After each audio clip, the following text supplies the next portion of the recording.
আমরা সন্তুদাকে আহ্বান জানাচ্ছি, আপনি সমস্ত অতিথিদেরকে সঙ্গে করে আহ্বান করে নিয়ে যাবেন আজকে শুভ উদ্বোধনের জন্য। আমরা মূল মঞ্চে আনুষ্ঠানিক উদ্বোধনটা করে ফেলেছি, তারপরে আমরা অতিথিবর্গ সবাই যারা রয়েছেন তাদেরকে ক্রীড়া আঙিনায় অর্থাৎ যেখানে প্র্যাকটিস চলবে দিন রাত্রি সেখানে সবাইকে আহ্বান জানাচ্ছি।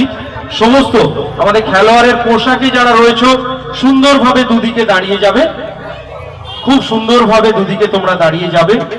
আমাদের অতিথি যারা রয়েছেন তাদের সকলকে আহ্বান জানাচ্ছি।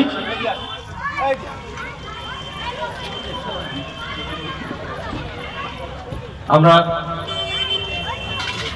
রিবন সেরিমনিটা করব।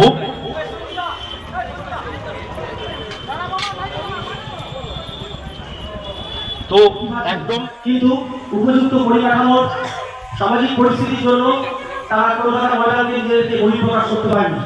সেই দিন থেকে আমি একটা জেদ করেছিলাম যে আমার বর্তমান অর্থনৈতিক পরিকাঠামো যাই হোক না কেন, আমি আগামী দিনে কাকদ্বীপের শারীরিক উন্নয়নের জন্য কাকদ্বীপের ক্রিকেটকে একটা জায়গা প্রতিষ্ঠিত করার লক্ষ্যে আমাকে যতদূর যেতে হয় আমি যাব। আমার অনেক বাধা ছিল, অনেক কঠিন পরিস্থিতি এসেছিল, কিন্তু আমি একটা কথাকে বিশ্বাস করেছিলাম, একটা উক্তিতে সাগরের দিশে সজ্জা শিশির কিসে ভয়। আমি সাগরের দিশাটা পেয়েছি, আমি শিশিরকে ভয় পেলে চলবে না। তাই হাজার হাজার কঠিন সমস্যা পরিস্থিতিকে উপেক্ষা করে আজ এই শুভ দিনে আমরা সবাই উপস্থিত হতে পেরেছি। আমি প্রথমেই কৃতজ্ঞতা স্বীকার করি আমার যে অভিনয় করা বক্তব্য রেখেছেন বন্ধুরা। যদি আজকের দিনে মোবাইলের যুগে বিভিন্ন রকম কারণে আমাদের সবাই কিছু না কিছু শিখতে অনেক পরিচিত ক্লাব, ছোটবেলায় যে ক্লাবের মাধ্যমে আমি খেলাধুলার মাধ্যমে উঠেছি, এই প্রোগ্রেসিভ অ্যাসোসিয়েশনের সমস্ত সদস্যকে এবং এখানকার সমস্ত গ্রামবাসী মিলকে আমি আমার খেলার জীবনে একটা কথাই বলতে চাই। 2006 সালের 31শে ডিসেম্বর গয়লাচক ওখানে আমার একটা ক্যাম্প হয়েছে কাকদ্বীপ ক্রিকেট ফাউন্ডেশন। সেইখানে একটা সেমিফাইনাল ম্যাচ খেলছিলাম কাকদ্বীপ প্রোগ্রেসিভ অ্যাসোসিয়েশনের মাধ্যমে। আমার বাবা সেদিন খুব অসুস্থ হয়ে পড়েছিল, মা আমাকে ডাকতে যাচ্ছিল, বাবা বলেছিল ওকে ডাকিস না, আমার খেলা আছে। আমরা যখন জয়লাভ করে যখন আমি ফিরছি দেখি মা হাওয়া করে কাঁদতে কাঁদতে আসছে, বলছে তোর বাবাকে মনে বাঁচানো যাবে না।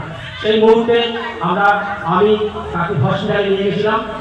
45 মিনিটের মধ্যে আমি ওয়ার্ডে সাইন করে কলকাতায় নিয়ে যেতে পারিনি, আমার বাবা মারা যান। ঠিক তার 2 দিন পরে কাকদ্বীপ প্রোগ্রেসিভ অ্যাসোসিয়েশনের ফাইনাল খেলা। আমি আমার এই ছোট ছোট শিশুদেরকে কোচিকাদের আমি এটা বলতে চাই কেন আমি আজকে এই কথাটা বললাম। আমি 2 দিন পরে আমার সেই সাদা পোশাকে আমার হোয়াইট ড্রেসের ভিতরে ঢুকে আমি ফাইনাল খেলেছিলাম। ক্রিকেটের প্রতি আমার আবেগ, ক্রিকেটের প্রতি আমার ভালোবাসা, ক্রিকেটের প্রতি সম্মান ছিল, তার জন্য আমি আজকে এই জায়গায় প্রতিষ্ঠিত হতে পেরেছি। আমি তার ক্রিকেটের শারীরিক উন্নয়নের জন্য।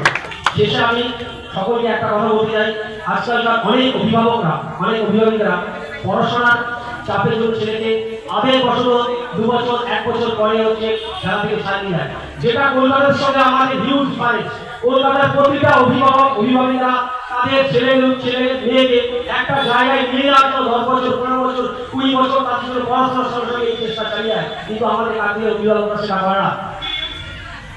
খেলা এখন শিক্ষায় আমরা খেলা নীতি করেছি। আগে ছিল শিক্ষার্থীদের মধ্যে প্লে, খেলার সময় কাজের সময় কাজ, খেলার সময় খেলা। কিন্তু বর্তমান শিক্ষার্থীরা বলছে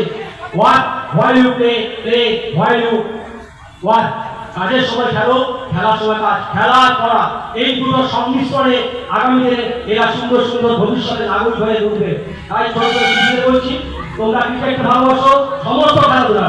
বর্তমানে মোবাইলের যুগে সবাই মোবাইল আক্রান্ত হয়ে গেছে, খেলাধুলার মাইন্ড করতে চায় না।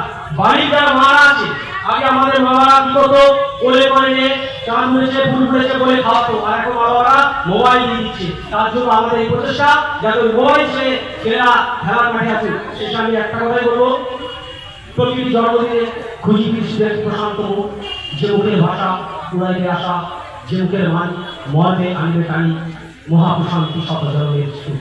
খেলাঘর ছেড়ে এসেছিল তবে শিশু বিবেকের দল, তাই আনিল নতুন লালন, বাজিল শঙ্কর ধ্বনি, টুকিল অমঙ্গল। তোমরাও তো শিশু, ভুলিও না বেশ। নমস্কার।